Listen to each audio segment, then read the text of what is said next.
Hello again, Gills fans. Welcome back to the latest episode of Gills in the Blood TV. Happy to say that this morning I am joined by Mr. Football Lab, Gabe Sutton, and this time it is live to a sense, as opposed to our WhatsApp chat that we had a couple of months ago, right at the start of lockdown, where it was a bit sort of robotic. This time it'll be a proper chat. Gabe's agreed to come on and have a chat from an outsider's point of view regarding Gills' transfer dealings so far, and also what his thoughts are in terms of them ins and outs and moving forward into the new season that starts on September the 12th. First of all, Gabe, you good?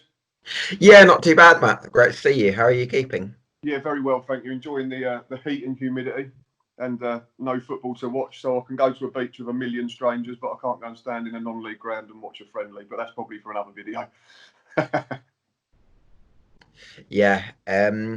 Yeah, it's very much a strange time, really. I mean, I've really missed going to football matches and stuff and watching EFL games. I'm sure same for you Yep. with the Gills. So, yeah, can't wait to be back at games, really, whenever that's going to be.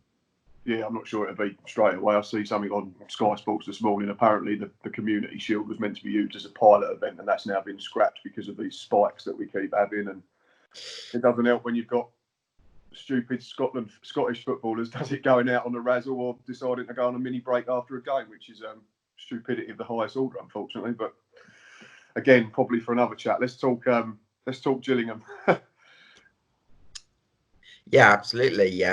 It's pretty much a good first season in charge for Steve Evans. I mean, you would think that anyone who was happy to judge him on the field when he first took over will have been sort of converted by now, I'd imagine. Yeah, definitely. And you could probably say that I was in that bracket. I wasn't convinced it was the right appointment. Far from it. I wanted someone younger. That was what I said at the time. And there was two that I kept bandying about. That was Paul Hurst and Darryl Clark. And I'm happy to sit here and eat a massive slice of humble pie because they both struggled in League Two. And Steve come in, done a really good job. I've not seen anything untoward in terms of these so-called antics that he gets up to. He's passionate on the touchline. He's loud when he has to be.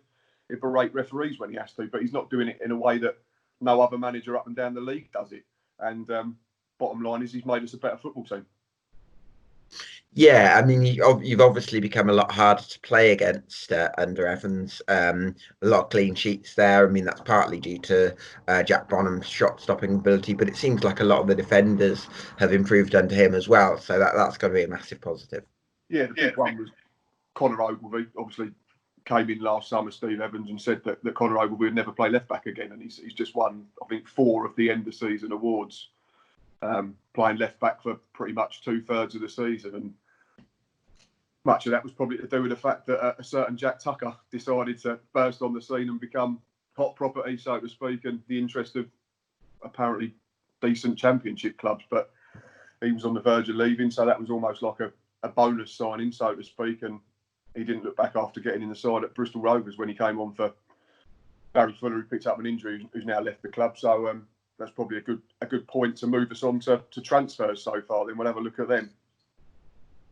Yeah, I'd love to ask you, Gabe, obviously, because it's always, you get the similar sort of answers when you ask Gillingham fans. It's either, oh, he's rubbish and we don't want him, or yeah, he's very good, we're going to win the league. That type of, it's not that black and white. I'm jesting, but it's always good to get an outsider's perspective, someone who follows it from afar, as opposed to being in that bubble of being a Gillingham supporter. And so we'll start with the outs. We've lost 5. We're still waiting on a couple, I believe. But the first one to leave was Regan Charles Cook, who for me, I liked. I thought Regan was a good lad. I thought he had decent ability at this level. But for me, he probably didn't play enough, didn't show enough on a consistent basis what you'd want from a number 10 or a wide attacker, which was probably the 2 main roles that we played in. yeah. I mean, I wonder whether you see is Regan Charles Cook at number 10, because from my experience of watching him, I won't have seen as much of him as you have, of course, but I think his best ability seems to be his kind of dribbling ability from actually maybe deeper areas when there's a bit more space or if the opposition are pushed back. And I just wonder, like in the number 10 role, does he have enough kind of skill in the tighter areas to be able to operate in that role, or would he be better sort of in one of the wider positions in the diamond? Yeah, so I say, because I think we bought him as a 10. I think when Steve Lovell brought him in the summer of 2018, that looked to be his role. But I think it sort of changed, and he seemed to naturally drift to the side to find more space and more opportunity to perhaps try and run in behind the fullback or in between your fullback and your centre half. And maybe he was just penalised in the sense that he could have nailed down a proper position. So he was decent in two roles, but not excelling in either of them. So then, if you then buy players that are better out wide or do excel in the number 10, like an Ollie Lee, who was probably more consistent, certainly we got more output out of him in terms of goals and assists, and then it makes it tricky for Regan. And I've noticed he's gone to Ross County, and bless him, he started the first two games on the bench up there as well. But that could be due to being a new club, and manager wants to go with those players that he already had in the setup to start with, and then Regan could force his way in. But for me, it's probably one that if we kept him, I wouldn't have been averse to him staying and competing. But it's not someone that we can't replace, and I think we have. But we'll get onto that in a little while. Yeah, I'd have to go along with that. Next one, I think we're both going to agree, was probably a big loss, probably the biggest loss of the summer. That's the captain, Max Amar. Came out probably 6 weeks ago that he was being linked to Bristol Rovers, and I think us Gills fans were sort of crossing our fingers and hoping it was just tabloid stories or Twitter talk, and it wasn't. Unfortunately, I think it was announced a couple of weeks ago that he'd gone to Bristol Rovers. It seems that they've got an owner now that's not afraid to splash a bit of cash. Maybe was aware that the salary cap was coming in, was imminent, so they've gone big, and they've made some good signings. And I'm not sitting there, I don't want to sound bitter that, they're just going to chuck money out, because good luck to them, good luck to Max Amar and stuff like that. But for me, I'd have done all I could to keep him. We may have done, we don't know that obviously, and COVID has had a huge bearing on what clubs can and can't do. And but for me, it should have been number one priority to keep Max Amar. As I say, it could have been, but he's gone. Huge loss, obviously. Probably his best season in Kent last season. Like you say, all the clean sheets and the strong defence was what we were built on, and it'll take some replacing, I think. Could I ask you about Amar as well? Because I think the season before he was playing next to Zakuani, who's much more of a kind of an aerially dominant centre back, as I would think of. And this year he's been alongside sometimes Jack Tucker, sometimes Connor Ogilvie, who probably aren't quite the same types of defenders as Zakuani. So has Amar had to evolve his game a little bit and maybe become a bit more dominant? I think he did. I think he became a defending defender, rather than this modern day sort of thing where you have to be able to play and you have to be able to ping 60-yard diags all the time. I'm still in that era, being nearly 40, where defenders defend first and then you give the ball to the players further up the pitch. You can go and do stuff the other way. But Max came out a couple of times and said he'd learnt a lot from Gabby, and it was him that had sort of said to him, you've got to be a defender first, Max. You've got to learn that, we're stopping the ball going in behind us and going in our net, and then you can do the other stuff on top of that. And it probably helped Max in the fact that he did have Jack Tucker next to him as well, and he started the season weirdly enough with Alfie Jones. Alfie Jones was his first centre-back partner this season before we moved him into midfield, and Connor Ogilvie spent a spell there as well. Max suddenly became the senior centre-back, and obviously he was supported brilliantly by Barry Fuller at right back, who's got bags and bags of leadership qualities and experience from a long career at this level. And I think Bristol Rovers have probably got, maybe again this comes back to the slightly biased thing, they've got one of the best centre backs in League One for me in Max Amar. Yeah, no, I'd have to agree. I think he had a fantastic season last year, definitely. The only interesting thing to me is Bristol Rovers fans that I've spoken to said they tend to play a back three. I know they brought in Jack Baldwin as well. I know Tony Craig's left, but I'd say Max probably struggled. Max is better in a pairing rather than in a back three with wing backs, because he does lack a little bit of pace. He's not slow. I'm not saying he's slow, but when we played him in a back three, he tended to be the one on the right-hand side, and then he got caught on the outside a couple of times if the wing-back had pushed on. So for me, he's better in a back four. But again, he might go there, play as part of a back three, be the central centre-back. Or he might have just evolved his game to the point where he can be one of the outside centre-backs, and I'm sure he'll do it very well, just not too well, hopefully. Yeah. Especially in two games. Yeah, definitely. I think like sometimes if you play with a back three, you need the wide centre backs to be almost like half full-backs to have a bit of mobility, to be comfortable in wide areas and things like that. So it'd be interesting to see if his game has evolved, if he does become one of the outside two, so to speak, rather than the middle one. If he does the middle one, I've got no issue. I think he'd be absolutely fine at it. But it'd be interesting to see how Bristol Rovers do set up in a proper game. or at least in a friendly that's of a decent standard. I see on Twitter they play Bristol Manor Farm. You're not going to learn too much. No disrespect to that type of opposition, but obviously this time of the summer, which is later than usual, it's about getting minutes in the legs, isn't it? Yeah, for sure. I think Steve Evans as well is the type of manager who seems to like to go big on pre-season as well. Like at Peterborough, he kind of had a lot of pre-season games in a short space of time, so that his side were ready to kind of start at high intensity in sort of August, and then I think his posh side won their first 5 or something along those lines. So I don't know quite. I mean, it's actually a bit different for your lot, where you actually started a little bit more. I was going to say, in terms of the into it. pre-season schedule, it did go sort of quite intense with that as well. I think if we remember back to late July last summer, we played Millwall and Charlton on the Saturday and the Sunday, literally the day after each other, and then the Southend the Friday after. And we'd already played sort of 5 or so non-league sides and lower league sides as well. So yeah, I think the slow start last season was probably due to the fact more that we were trying to learn to be a completely different football team than we'd been under Steve Lovell and Adrian Pennock, and probably, with hindsight, we were probably being run the way we should be run. But yeah, I think we'll see a stronger start this season. Again, it's tricky to gauge because of the fact that so many teams seems to have to be starting again, so to speak, rather than kicking on from where they were, where they ended when it all got stopped. Yeah, I think that's a real shame, to be honest, because I think normally I would sort of have a look at what I think for the new season, and form in the second half of the season would be quite a big factor for me normally. But I think because 6 months since anyone below the Championship last kicked a ball, apart from the playoffs, it's kind of a lot of you are building from scratch. I mean, you've had to make financial decisions. We've seen Colchester have given you released Ryan Jackson, who's gone to your lot. That wasn't a footballing decision, that was a financial decision. So it's a shame that the pandemic has affected football in this way, for sure. Yeah, definitely. We just mentioned the signing there. Obviously, we'll talk about him in more detail in a little while, but we've got 2 or 3 more just to get through quickly in terms of those that left. Barry Fuller for me, and I'm going to be controversial here, and I'm probably going to have to, batten down the hatches a little bit. I put it on Twitter briefly yesterday. I think it was probably the right time for Barry to be moved on. Again, in the same sense as Regan, if it had been agreed that he was staying and he was going to compete with someone else to be the right back or a left back, because we know Barry can play that side as well, no issue with that. But there was just signs for me, in my own opinion, that back end of last season, standards had dropped. Didn't quite look the same player that had won Player of the Year the season before. Did seem to be getting done for pace a little bit and being caught out in behind. And I know Steve Evans has come out since and said there was an injury at Sunderland that, if the season had continued, would have kept him out for the rest of the campaign, the remaining 11 games, 9 games, or whatever it was, sorry.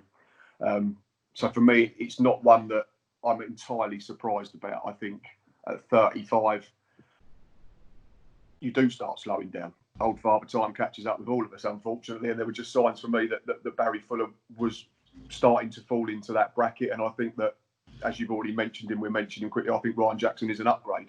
But we'll get onto him in more detail. I don't know what your thoughts are on Barry Fuller. I mean, he's been a great servant for the club, but good things all come to an end for me. That's my sort of overriding opinion on it now.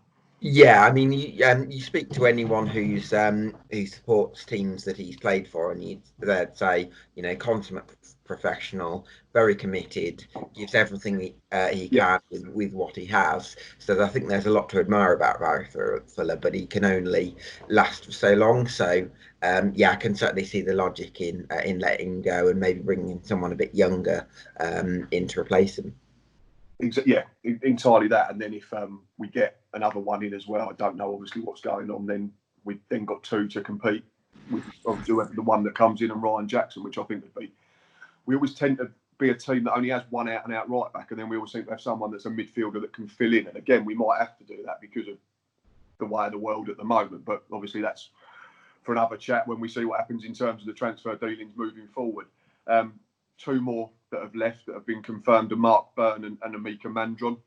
I was disappointed with Mark Byrne's decision to go back to Ireland. I thought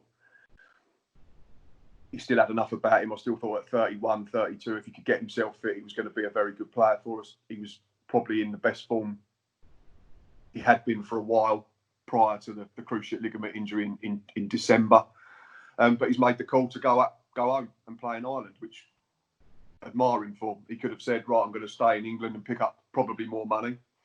You know, it's not lucrative, but in terms, I'd imagine there's more money in the game over here in the third tier than there is in the League of Ireland. But Bernard's decided to go back, decided not to come back in for the summer, and I wish him well, but in the sense that we're probably one player away from being able to field a half-decent 11 with what we have got at the moment. It could have been Mark Byrne. So in that sense, it's frustrating, but we move on. We wish him well and see what happens moving forward. I don't know what your thoughts are on Mark Byrne. Yeah, I mean, I suppose the theme would be both Fuller and Byrne have been affected by injuries, and I suppose given like the uncertainty at the moment, maybe the club is reluctant to pay wages for players who might not be available to play in matches that might not go ahead. Yeah, of course. So No, I totally understand the club's stance on it, because he could come in and break down again after we've offered him a deal, and then suddenly you're paying someone for 12 months who's effectively not going to play a football match. So I can understand the club sense.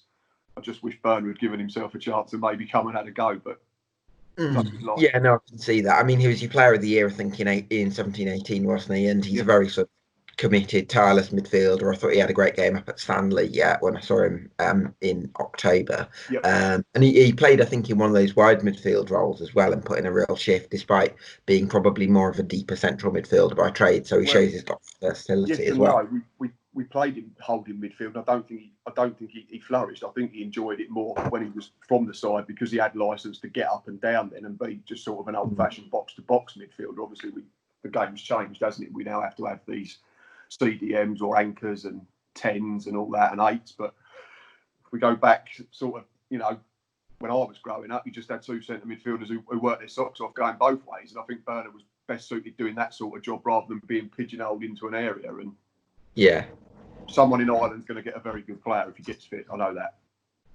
For sure, yeah. And then Mandron was the other one you mentioned, who... Yeah, Big Meek was the last one, which was, again, falls into the bracket of probably the same as Regan, Charles Cook and Barry Fuller. If he'd stayed, I think we have to remember with Meek, because he ended the season really well, and people tend to remember the last thing he did, which was a double at the Stadium of Light. So people will think, yeah, he ended the season great, but he only scored 6 goals. I think he 2 assists, which wasn't a disaster in under 30 games when he was in and out the side and didn't start all them. But I think, again, he falls into the bracket of, if he'd stayed, I'd have been fine without him competing. Am I confident? Was I confident we could get someone in of at least the same ability who would provide a similar output for this season or a bit more? Yes, I think maybe we have. So we wish him all the best at Crewe. He's got loads of good attributes that you want in that type of player. He can play with his back to goal because he's a good size. He's not slow enough that he can't run in behind and work the channel and stretch things. He's got a very good left foot and he's decent in the air, but I don't think Meek is ever going to be a player that's going to score you 15, 20 goals. And Crewe have got a good acquisition. I think he's probably been told that he'd go there and play regularly. Maybe Steve Evans said, you're not going to play every week for us, and he's gone there purely because he wants more minutes. So it's another one that I'm not going to lose sleep over the fact that he's left. I wouldn't have lost sleep if they'd said he was going to stay and battle for a starting place, because I think he's a decent enough League One player. But I guess you can only judge any of them really when we get all the replacements in and we see what the results are next season.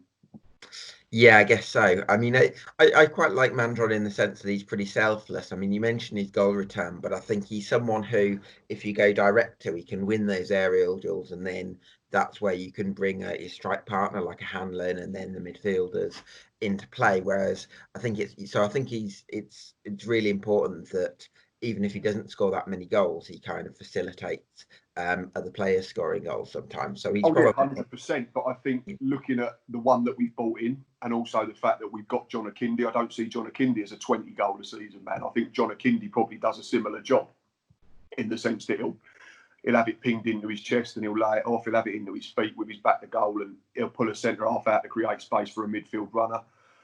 For me, John Akindi will probably score 10, 12 goals next season if we get a good full season out of him, and probably provide half a dozen, 8, 10 assists.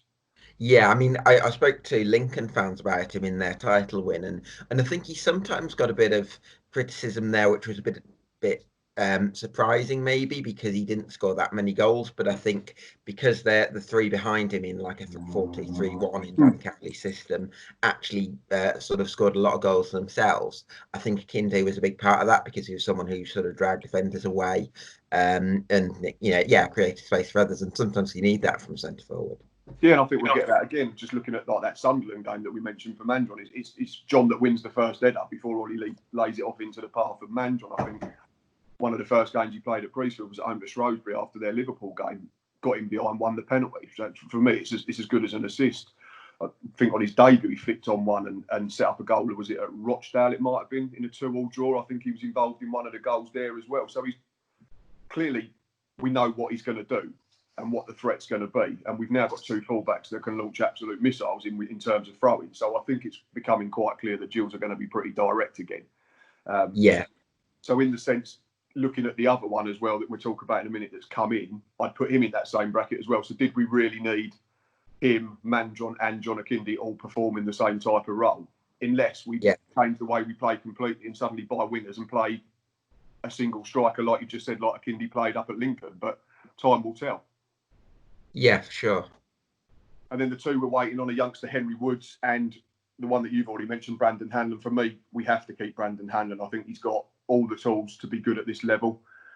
There's plenty that he needs to refine and polish in his game, and he's still sometimes a little bit snatchy when he gets into key areas. But for me, if you've got someone at this level who's quick, who works hard, who gets in behind, who's powerful, who creates chances, for me, and I think Steve Evans is right. Again, I don't want to, sound like some sort of Steve Evans fanboy too much, but if Brandon Hanlon sorts out his finishing, he won't stay at Gills long. He won't stay anywhere long because he'll end up in the Championship. Because everything else about his game points to me to being a very, very good footballer in the Football League. And still only 22, 23. And I know you can only say it for so long, but he has only had 2 seasons in the Football League. And he's scored 15 goals, I think, and probably provided a dozen assists.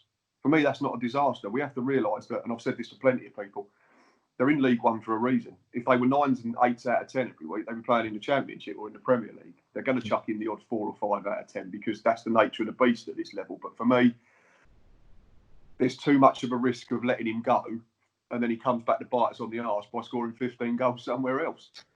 That's the thing. I mean, I think he was Young Player of the Year, I think, in 18-19, and definitely I think he's someone who kind of complements a bigger striker like an Akinde or the lad you've got from Northampton, for Dane Oliver, just because he can sort of run in behind and cause those problems. So even if his finishing isn't great, he's still stretching defences the other way. I mean, I feel like I don't know what sort of forward Henry Woods is, but I feel like you could do with another striker in the Njoli I'm not really sure. Henry Woods is probably more of a midfielder and he fills in at right back. So he falls into that category that we've already mentioned. But it's gone very quiet. They're the 2 out of the 7 that we offered deals to. We've not heard. I know Steve Evans has come out and said Brandon's been in training and they've offered him a second new contract offer. So the first one seems to have been turned down. There was talk of bad advice from somewhere. So whether that's an agent. But for me, if we can keep Brandon and then get another in of that type, I think then we've got a decent enough 4 at this level, purely on the fact that I think we'll get a better version of John Akinde with a full pre-season, because we have to remember he came in January, was very stop-start, didn't start every game, had been on the bench a lot for Lincoln, so he's probably not going to be match sharp as much as he'd like.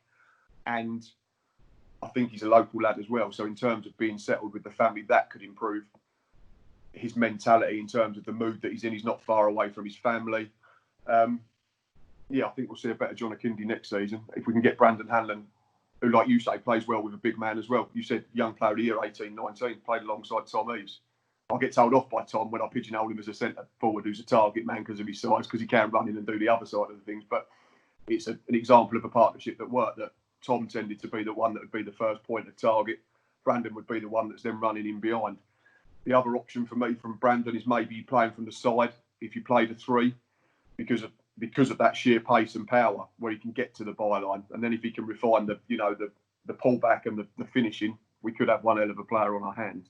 Yeah, I think you could do with someone because you had yeah, Jakubiak and Jolly in the first half of last season. I think Jakubiak went back, but Mm. I mean, I quite liked Jolly, so I think someone else who's a bit mobile, who's got a bit of liveliness about them, could really help your attack, and then you'd have a decent set of options, which you'll need for a lot of fixtures crammed into a short period Honest of time. time, yeah. Like ideally, I would say you want two in each position, but that's probably not going to be quite possible unless you fill it up with the younger players. Excuse Mm. me, but there is one name that I want to talk to you about because it came up on Twitter yesterday. Peter O'Rourke put it out, who seems to be fairly reliable in terms of when he tweets, that means the deal's pretty much done. Is Jordan Graham seems to be done, agreed to come back on a permanent, which I think is a really good signing. To me, Is it he points, for but Wolves? Do we know? yeah, it was on loan with us last season, back end, but Okay. obviously it was only there really for sort of 8 weeks because of the fact that he came in middle to end of January and then everything shut down first week of March. But highly rated as a kid.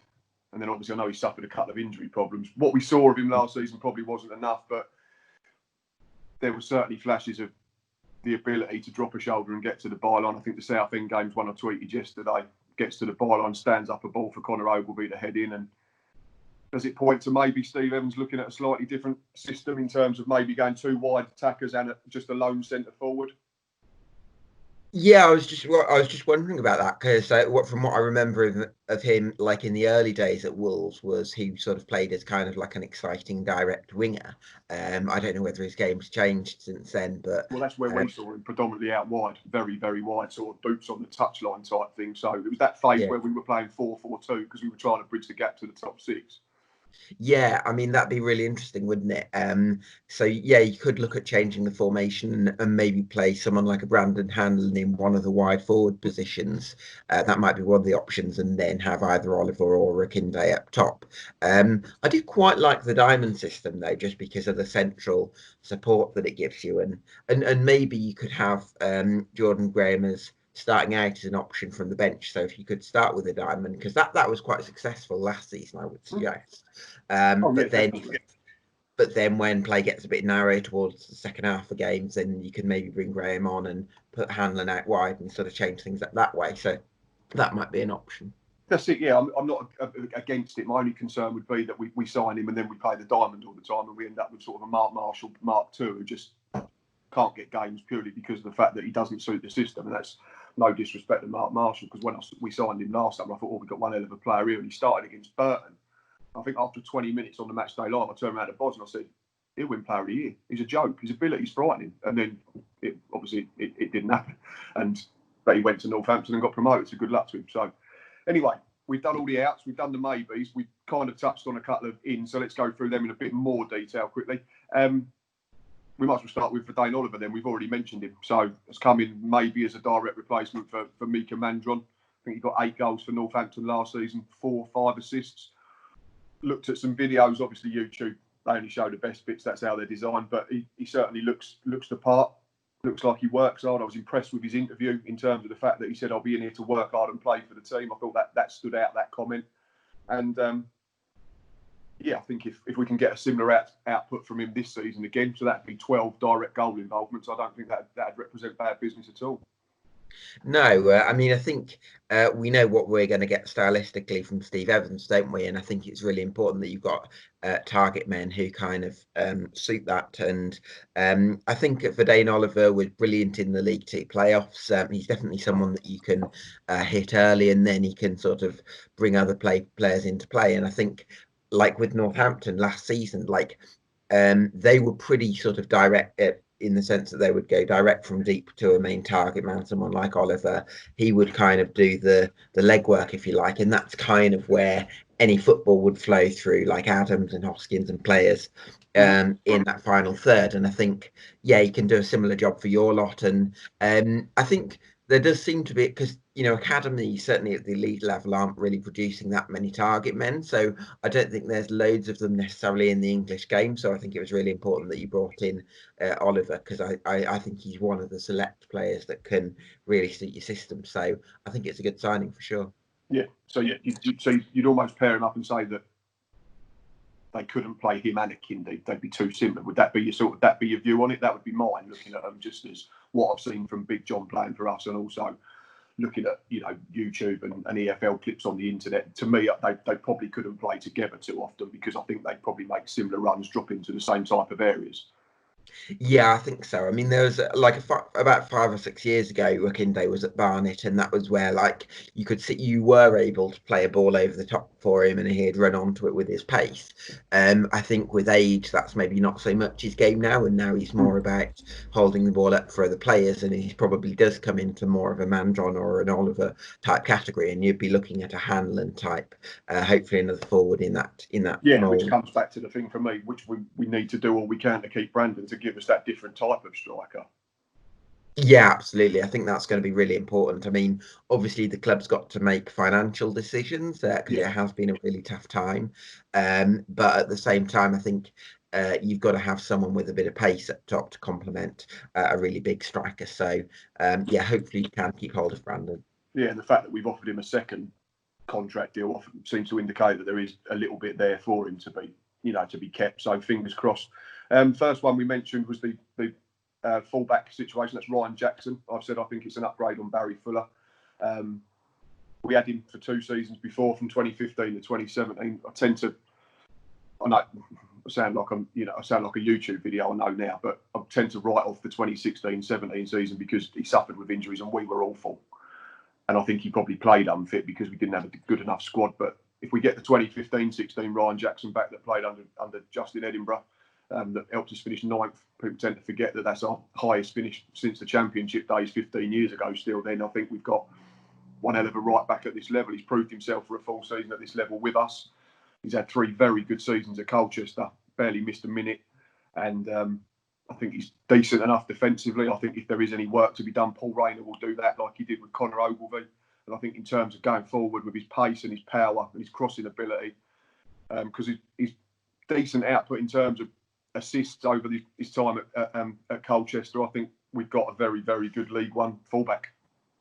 Yeah, for sure. I think he's first thing is he's very strong, very athletic. I think he's solid defensively. Can put in a good cross from deep, and he's also got that long throw threat, which with a couple of big strikers in the mix for your lot, I think could be really helpful to score goals through that route. So he's played in League One before. He's going to suit what Steve Evans wants from a right back. I can't see any downsides to that signing, really. No, me neither, to be fair. 2 more quickly.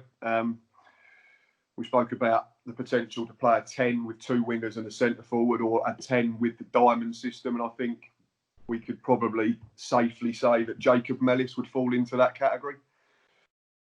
Well, I'm not sure about that. I think Jacob Mellis is a good player. Steve Evans has obviously worked with him before at Mansfield.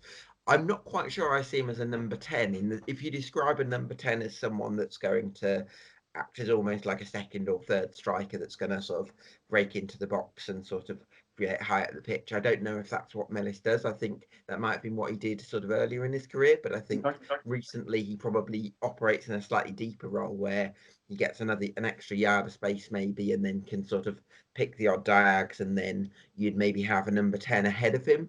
That's just my opinion from watching him. I think he's someone who can kind of dictate play. So what would you say then, if we played the diamond, you'd see him as maybe from one of the side positions in the diamond then? Yeah, possibly. I mean, you could. I don't know how good defensively he'd be, but whether it'd be someone anywhere near Alfie Jones's level off the ball. But you could even look at playing him at the base of the diamond if with age he's acquired a bit of defensive nous, maybe. Interesting one, because a couple of Mansfield fans says you won't get anything out of him defensively on Twitter. Okay, so that's an interesting call. But maybe you could play Stuart O'Keefe sitting in front, and then I'm only going on what we've got at the moment. You could then maybe play Mellis and Matty Willock from the sides of the diamond then, and then we'd have to look at bringing in a 10 or another winger and changing the system slightly. So it'd be an interesting one. Yeah, just wanted your views, because obviously not someone that I knew loads about. I knew the name. Obviously, I think that was more to do with the fact with a hand grenade incident a few years ago at Chelsea's training ground. But certainly in terms of creativity and what I've seen in technical ability, looks to be a signing that could prove to be very astute, at least anyway. Obviously, you never know until you've watched them for 10, 15, 20 games. But in terms of unlocking opposition, I think it's something we definitely need. We know we didn't score enough goals last season. We only lost 8 and we conceded I think it was like the 5th lowest in the whole division, and so it's obvious where we need to improve if we want to step up, try and improve and kick on and try and gate crash that top 8, that top 6, whatever it is. Again, it's all slightly different because of the fact that a lot of teams are going to be starting again. There's big teams coming down. There's good sides coming up. I think it's going to be, like plenty of people said, the strongest League One it's been for a long time. But I'm certainly looking forward to seeing us pit our wits against the likes of Sunderland and Pompey and Ipswich again, and Peterborough and Wigan coming down and Charlton coming down if they still exist, which again is another story that's just absolutely shocking. But yeah, in terms of, there should be some really good games, both home and away next season for the Gills. A lot of travelling again, not as much as the Plymouth fans, bless them, but yeah, some really exciting games to look forward to, and hopefully we can get to see most of them live. Yeah, I mean, I really hope that you're able to go and watch the Gills next season, because it's a real shame that fans aren't going to be allowed in, or going to be allowed in at reduced capacity. And I mean, obviously there needs to be it needs to be safe, of course, but yeah, you know, you just realise, like, such a long time going without football, that's a massive part of so many people's lives. You know, it's a big loss for sure, and yeah, it'd be great to get that back. Yeah, definitely. Right, the final one so far. Arsenal fans seem to think that he's a very good prospect. I think it's certainly a case of Steve Evans being able to use his contacts in the game. So I'm not sure previous seasons under different managers we'd have been able to acquire someone from Arsenal on loan. I'm talking about Zech Medley or Zech Medley. I'm not sure how you pronounce it exactly, but I've seen pictures. He's an absolute unit. The bloke, the kid, I'm sorry, he's only 20. Absolute monster. 6'5". See pictures from training yesterday. Looks like he's going to have a stride like a racehorse on him. Absolutely ginormous, and left-footed, I think, as well, which would give us nice balance. Means that, as it stands, it probably means Conor Ogilvy's going to continue as a fullback unless we get someone else in. Someone like, dare I say, Tom O'Connor. I'd love to come back from Southampton. I think Alfie Jones is probably going to go higher up if Southampton do let him go out. But yeah, I said last season Alfie Jones will be playing Premier League in 2 to 3 seasons, and it's just interesting now to see that Højbjerg's just gone to Tottenham. So maybe Alfie could be in and around the Southampton squad in terms of pre-season, and have a proper look at him there and maybe keep him. I don't know, but maybe I'm getting ahead of myself. But he's certainly got all the ability to go and play at the very highest level for me, Alfie Jones. So I think that's probably one that wouldn't happen. I think if there was one or the two that could come back, I think Tom O'Connor would prove to be another good signing. Can play left back, give us an option in midfield like he did last season as well. Played wing back, so again it would give us flexibility and versatility, which we're going to need, because I think we'll be running with a fairly tight squad in terms of numbers. So that'd be one I wouldn't mind back. But yeah, Zech Medley, what have you heard of him or seen of him? Yeah, I've sort of done some digging on him with the Arsenal fans who've watched the under-23s, and most of the comments on him are pretty positive. He's very big, as you've alluded to there. Supposed to be pretty quick, talented as well. The interesting thing to me is that they've said he makes the odd error, which, you know, you can kind of expect from a player that's 20 years old and hasn't played in the senior game.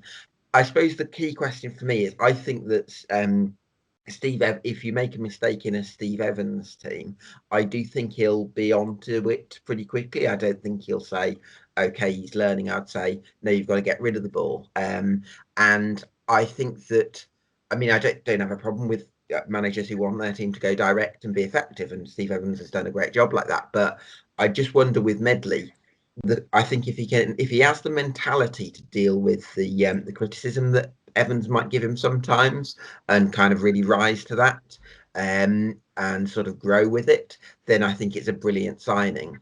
The question mark is if he is a bit more different type of mentality, not the type of player that Evans is maybe used to working with, that will enjoy being challenged in that way, then you could maybe have potential problem there. But based on what Arsenal fans are saying, on the face of things, it could be a really good signing.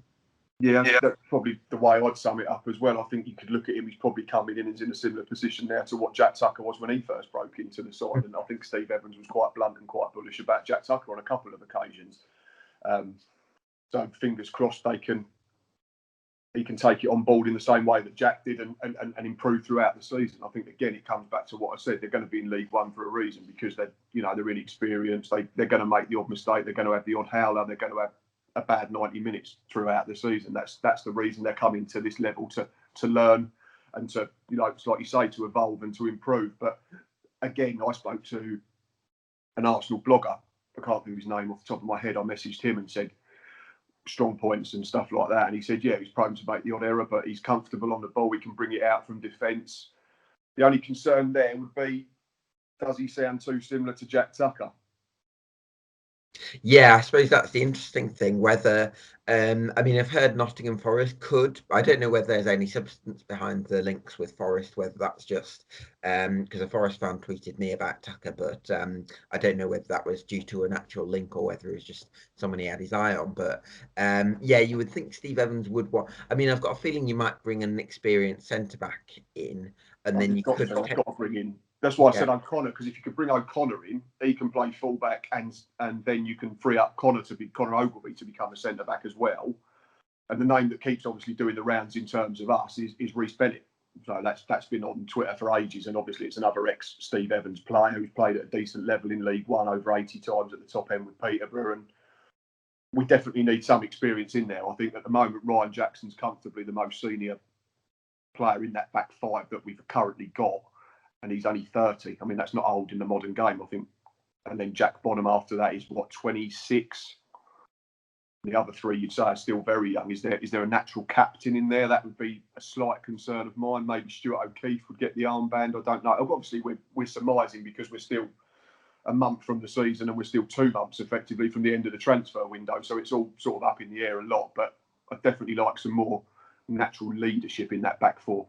Yeah, for sure. I mean, I think O'Keefe could have a really important role next season just because he's a very tenacious midfielder, isn't he?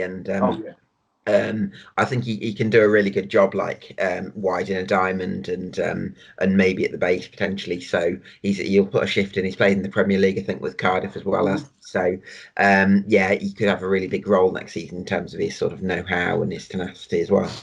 Yeah, because looking around the dressing room at the moment, you think in terms of the senior pros, you're looking at him, probably John Akinde, and then you probably and Ryan Jackson, I'd say, and then you're looking at those that just because they purely played lots of games last season, so maybe even Connor Ogilvie comes into that bracket now. But in terms of age, he's certainly not.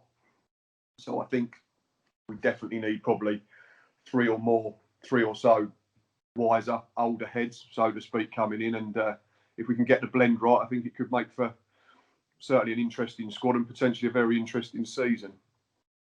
Yeah, most certainly. I mean, I still think you could do with a fair few additions. Last time I had a look at the squad, it was a little bit light on numbers. We've got 11. So we definitely need another. We need another 9. Yeah, I mean it's because you finished like where was it, like about 12th, 10th round? No, finished 11th, but got moved to 10th on PPG, didn't we? Yeah. Points per game, yeah. So I think ideally you'd want to be kind of building on the momentum of last season, but I think because you've lost on a few low knees and it's been a long time, 6 months since you've actually kicked a ball, it's hard to say that you'll be building on that. And really, it's kind of pretty much working from scratch. But yeah, Steve Evans has proved that you can build a competitive team last season, and hopefully you can do so again this year. Yeah, I think that's. I put a tweet out yesterday and said I knew it was very early. A couple of fans had mentioned it to me and did a poll on where do we think we'd finish based on the very early transfer business. And I think, weirdly, I think it was 73% were either top 6 down to 12th, and then it was also 73% that said 7th down to 18th, I think, as well. So it was a pretty even split. I don't think any Gills fans really think would be any real trouble in terms of a relegation battle. I don't think that would be a case at all. But unless you're at the moment, I'd say probably at the moment I'd probably take around where we were this season. I think that'd represent a good season. And then obviously if everything settles down with everything else going on in the world, then maybe we could really push on next season. That's not to say I want to just settle for mid-table. I think, and if we can get some, I'm impressed by the 4 signings. I think they're all good additions on face value at the moment. Again, you have to see them on grass before you can make a proper opinion. But yeah, we're definitely massively short of numbers, and I think the next week or two, I think we'll see a few more come in, and then hopefully we'll get a better idea of how we're going to play and systems, approach, and that type of thing, and then everyone can make a more educated sort of estimation. Can I also ask you about the youth academy at Priestfield at the moment? Because you wonder whether it'd be useful if you can promote a few players to sort of fill some of the gaps that allow you to go more on quality than quantity in some areas of the squad. Is there I anyone don't think there is much of one, Right, unfortunately. okay. We've got rid of quite a few. Steve Evans come out and said that that was purely on the fact that he didn't think they were good enough. So Henry Woods is one that was in and around the first team squad. He played in a couple of checker trade games last season, or whatever it's called, leasings.com stuff. So it might be one that we're trying to keep, and then we could send him out on loan, but we'd use him if need be. Toby Bancroft's another young lad who was released, but then they had to look at him again and decided to get him back in. But I think a lot of the group that were just under what you'd call the age group to be pushing in have all been let go. So Right. I'm not sure there's loads. I think you'd be looking further down the sort of food chain, so to speak, but they're not going to be at an age where they're ready to be pushing for a first team place at the moment. So I think we'll use the 5 loans as much as possible. I don't see the point really in getting any more than that, because you can only use 5 in a match day squad. So for me, it seems a silly ploy. I've always been more of a fan of getting players in that are yours. Get them in on a couple of years contract. You know what you're doing with them. You've got more potential for sell-on value than if they do have a good season. We know the nature of the beast at this level, unfortunately, is they do get run down and you lose people for nothing. The likes of Max Amar and Mika Mandron. Brandon, we'd get something for if he leaves because of his age. But no, I think in terms of people coming through the system, I don't think there's a lot in behind at the moment, aside from the 2 that I've mentioned. And I'd imagine Henry Woods would be subsidised into that first team group again to boost the numbers. But I think we'll see definitely 5 loans come in, so that gets up to 16. Then we probably need another 4 or 5 on top of that. I can't see us running with more than 21, to be honest. No, I'd have to agree with that. It's looks like you're kind of, because you need to get the right players in as well. So Yeah. it's going to be a tricky time for the club with the current pandemic. They've got to balance making responsible financial decisions, but also giving Steve Evans what he needs. So Exactly, yeah, it's definitely a balancing act that's tricky for chairman and chief executives and managers up and down the country. I'm sure of that at the moment, but from what I've seen so far, Steve seems to be getting the best out of the budget that is available. I think he's going to have to be clever and inventive in terms of his contacts within the game. And like I said, if we do that, I think it'd be an interesting season. It'd certainly be fun to watch because of all the teams that are in that division. And hopefully we can go and bloody a few noses at the bigger boys like we did last year, and might upset some people along the way again like we did last year. I think Ipswich fans got upset because we dared let our left back take long throw-ins at Portman Road, and how dare little Gillingham come to Portman Road and take a point. I mean, it's annoying sometimes, the little Gillingham tag, but at the same time it's quite fun because it's nice to go there and mix it with the bigger teams. And should have beaten Peterborough away, probably could have got a win out of Fleetwood, but we got some good results last season on the road. And I know we didn't win too many, but we didn't lose a lot, and I think that's what we've got to build from. And if we can remain solid, obviously Max Amar's a massive gap to fill, but I'm not sure Barry Fuller is as big a gap to fill as some Gills fans might imagine. I think we'd be fine there. So if Zetch Medley or another centre-back comes in, I think that back 4 will be fine. And then it's just a case of maybe the other end. We've got to make sure that we're a little bit clever, a little bit cuter in the final third. And when chances do come our way, we need to take them, I think, a little bit more. And then it could be, there always seems to be a surprise side in that division, doesn't there, Gabe? I think in League One, you get it every season. Barnsley a few years ago came from nowhere to get promoted. Wickham last season. There's always one that you just think that everyone writes off and says they're getting relegated and end up in the playoffs or getting. And so why can't it be us? Every team in that division goes, why can't it be us? Why can't we be the surprise package? And the other thing I would say is a couple of things. The pandemic probably suits smaller clubs to an extent 100%, because they won't have had as high wages and they might have been better prepared for not having any fans coming in. And secondly, there's the wage cap at 5,000. So clubs like Portsmouth, Sunderland, Ipswich, which they're obviously not happy about this, but that kind of could be a bit of a leveler. So from 100%, although it's a bad situation, sort of generally, I don't think footballing wise, Gillingham are necessarily falling behind as a result of the pandemic. No, like you say, it probably just it makes everything a little bit closer, doesn't it? Obviously, there's still going to be teams in there that are going to have better players, and they're going to attract better players because of the fact that they are Sunderland and they are Portsmouth and they are Ipswich. But yeah, it certainly makes for an interesting campaign when it eventually starts, and fingers crossed we can see as much of it live as possible. Yeah, for sure. Yeah, I can't. I tell you what, I can't wait to be back at a game, and yeah, hopefully, if I make the trip to Priestfield anytime, it'd be great to catch up for a pint or something. Yeah, definitely. I'm up for that. Right, Gabe, I'm going to have to go. All right, Been a take really care. good chat. I've enjoyed listening to your thoughts. Like I say, it's always good to get an outside perspective rather than just from us Gills fans. So I really appreciate you taking the time. Right, Gills fans, you know where we all are. We're still on YouTube. I know we're quiet at the moment. Instagram, Twitter, Facebook, you know where we are. Come and find us. Keep staying safe. We will be back in a football ground very soon. Cheers again to Gabe. Go and check him out at the Football Lab on Twitter. Really good knowledge of all things EFL. Until next time, up the Gills.